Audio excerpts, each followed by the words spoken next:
हैरिश भाई ने हमें रिसीव कर लिया है और हम लोग निकल चुके हैं देहरादून के लिए। गाइस अभी हम देहरादून पहुंच चुके थे और अगस्ता भाई के घर से होके आ चुके हैं और सारी चीज़ें हमने क्लियर करी उनके पापा को, उनकी पूरी फैमिली को। काफ़ी ज़्यादा कन्फ्यूज़न, मतलब काफ़ी ज़्यादा लोगों को नॉलेज नहीं पूरी हुआ क्या था।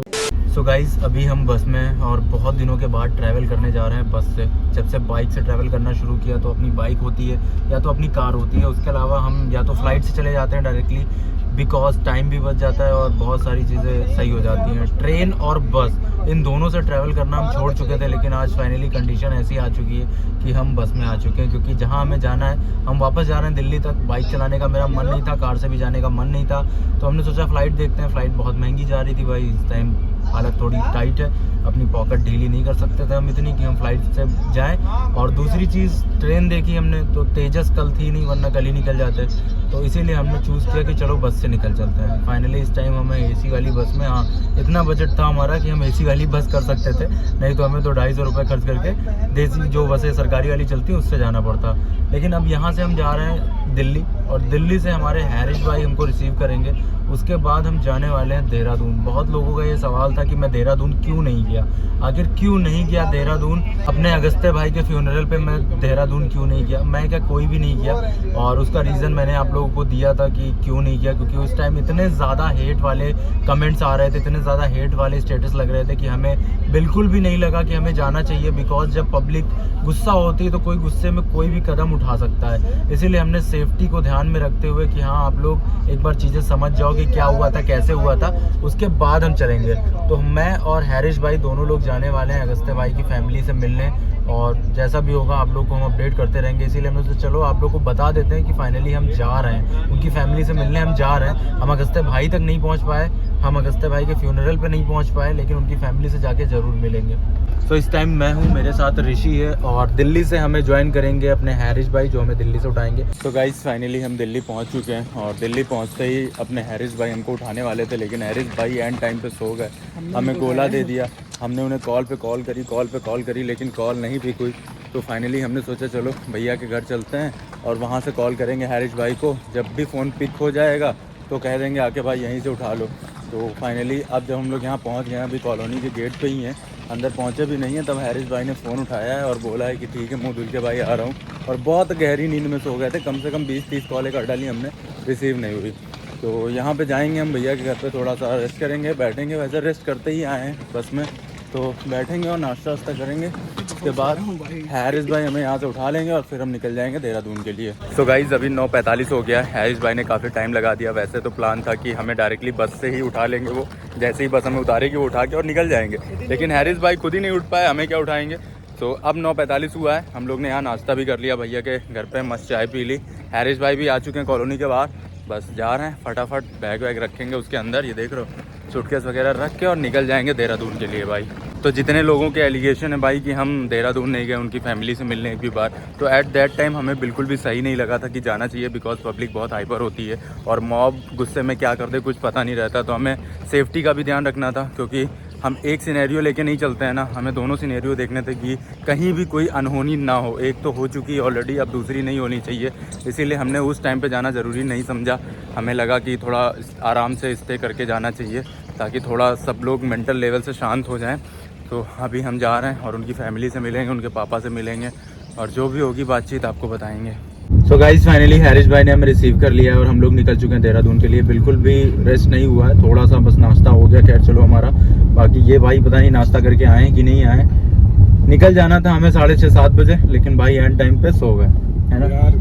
काफी थका हुआ था मैं, वो तो मैंने इनको बोल दिया था कि भाई अगर मैं फोन ना उठाऊं ना मुझे कॉल करते रहना। कितनी कॉल करी, कॉल करने के बाद भी लगातार उठ नहीं पाया।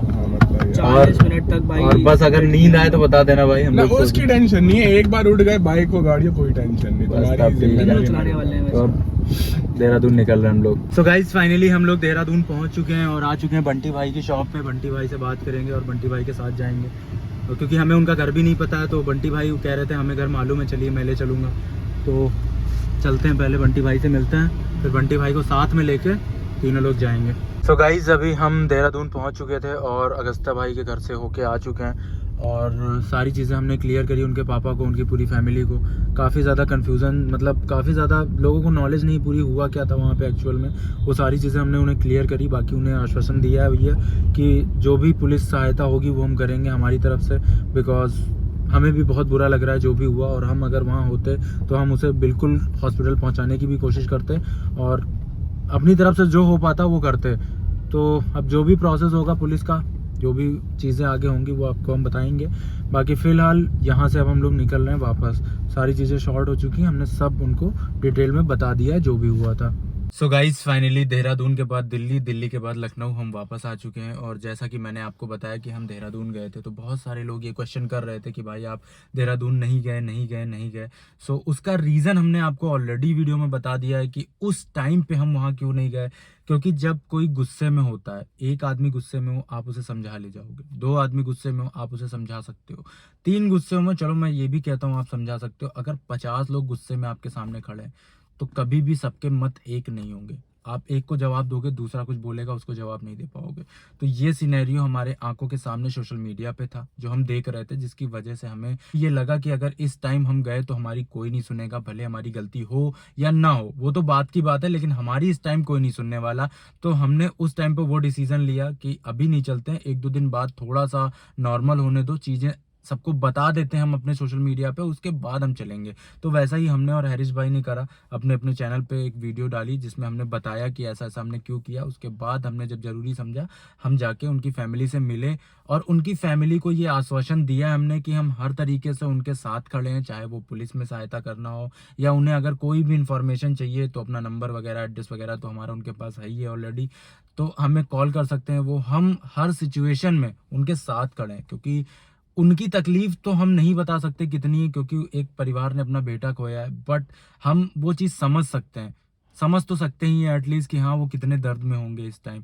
सो इस टाइम वो जो भी कर रहे हैं यार, हम कुछ गलतियां भी करें या जो भी करें, हमें उल्टा सीधा बोल दें, उसे हमें बुरा नहीं मानना चाहिए, बल्कि उस सिचुएशन में उनके साथ ही खड़े रहना चाहिए। किसी परिवार ने भाई अपना बेटा खोया है तो इतना तो वो करेंगे ही करेंगे। बट फाइनली हम देहरादून गए, उनकी फैमिली को सारी सच्चाई हमने बता दी, और बताने के बाद भी कई सारे लोग एक्चुअली वहाँ पे बैठे हुए थे जो हमारा शूट कर रहे थे। हमें ज़रूरी नहीं लगा, क्योंकि हम उस पर्पस के लिए नहीं गए थे। हमारा उद्देश्य वहाँ पे सांत्वना जाहिर करना था अपनी, हमारा उद्देश्य वहाँ उनके घर के अंदर बैठ के वीडियो बनाना नहीं था। बट फिर भी हमारे वीडियोस बने, सोशल मीडिया पे कई लोग डाल भी रहे हैं और कई तरीके से वायरल हो रहे हैं, कुछ पॉजिटिव में, कुछ निगेटिव में।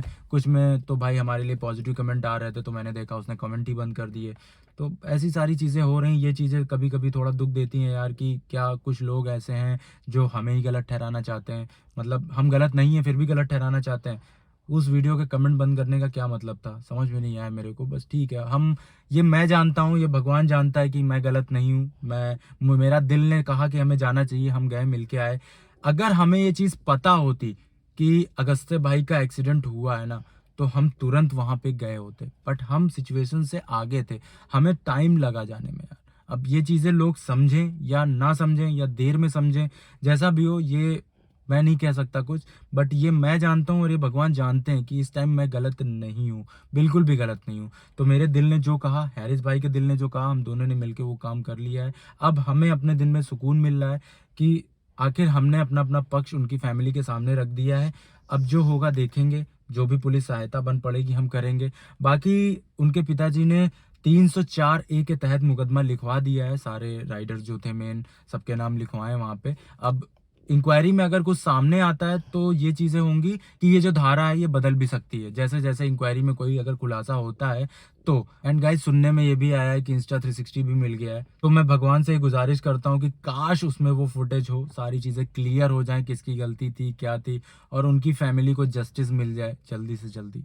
बाकी इस टॉपिक पे मैं और कोई वीडियो नहीं बनाने वाला हूँ, ये मेरी लास्ट वीडियो है, बिकॉज मैं थक चुका हूँ हर किसी को सफाई दे दे के, और मैं थक चुका हूँ एक ही टॉपिक को बार बार डिस्कस करके। मुझे खुद में अच्छा नहीं लगता यार कि कोई बंदा चला गया है और मैं उसका नाम बार बार यूज़ करूँ। ठीक है, तो बहुत सारे चैनल हैं जो इसी पे टिक चुके हैं, उनके पास और कुछ नहीं बचा है। सुबह दोपहर शाम जब आप YouTube स्क्रॉल करो सिर्फ और सिर्फ यही आता है। 4 क्लिप इधर से उठाते हैं, 4 क्लिप इधर से उठाते हैं, अलग अलग क्लिप बना देते हैं। मैंने देखा कभी और का एक्सीडेंट था, उसको जोड़ा, इधर वाली क्लिप जोड़ा अगस्त की और बना दी वीडियो, उनका कंटेंट तैयार। तो ये मत करो यार, प्लीज मत करो। अगस्त जैसा कि मैं उससे सिर्फ 2 बार मिला था। फर्स्ट टाइम मिला था सैमी की R1 की डिलीवरी के दिन। उस टाइम तो हमारी कोई बात नहीं हुई थी, सिर्फ हाय हेलो हुआ था, हैंडशेक वगैरह, बिकॉज इससे पहले भी हमने कभी बात नहीं करी थी और हम इतना घुले मिले भी नहीं थे। दूसरा ये राइड थी, दूसरी राइड में ऐसा हो गया। बट फिर भी उसका नेचर जैसा कि मैं देख रहा था वो काफ़ी अच्छा था। मतलब बंदा 1.5 मिलियन सब्सक्राइबर होने के बाद थोड़ा घमंड तो आ ही जाता है, बट उसके अंदर बिल्कुल भी ऐसा नहीं था। ऐसा लग ही नहीं रहा था कि उसके 1.5 मिलियन सब्सक्राइबर हैं। और दूसरे पहलू से तो मैं वाकिफ ही नहीं था कि इतना बढ़िया आर्म रेसलर था वो, इतने सारे मेडल थे उसके पास यार। तो एक ही फील्ड में नहीं, कई सारी फील्ड में हमारे देश का भी नाम वो रोशन कर रहा था। तो ये सारी चीज़ें हैं, हर किसी को उसका दुख तो होने वाला है जाने का, बट उस चीज़ को अब हम बदल नहीं सकते हैं। फिलहाल जो हमने खो दिया है वो वापस नहीं आ सकता है। बाकी मैं देख रहा हूँ उसके खुद के अपने दोस्त जो उसके साथ व्लॉगिंग किया करते थे वो भी उसी के नाम के व्यूज़ ले रहे हैं यार। पता नहीं कैसे लोग कर पा रहे हैं, हमसे ही नहीं हो पा रहा है, जबकि हम उससे 2 बार मिले थे। ये लोग कैसे कर ले रहे हैं समझ में नहीं आ रहा। बट फिर भी उसको जस्टिस तो मिलना चाहिए। अगर उसके साथ कुछ गलत हुआ है तो उसको जस्टिस बिल्कुल मिलेगा, इसके लिए निश्चिंत रहो।